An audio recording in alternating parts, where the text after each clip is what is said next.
Ай, сега ти го, че тук ще говорят.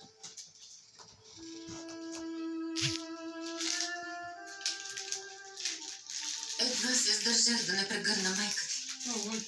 И да не й кажа, че знам как се чувства. И аз така. Погледна ли я, чувам думите на онази жена. След като се роди, Дефне беше в ковюс. С месеци. Мислех, че ще я загубя. Онзи страх. Онази болка. Онова роптание. Беше ужасно. Бяха ужасни дни. Майка ти мисли, че е загубила детето си. Ако знае, че е живо, може би няма да страда толкова. Често се отнася в мислите си. А те са при бебето. Няма нужда да знае. Да, така е.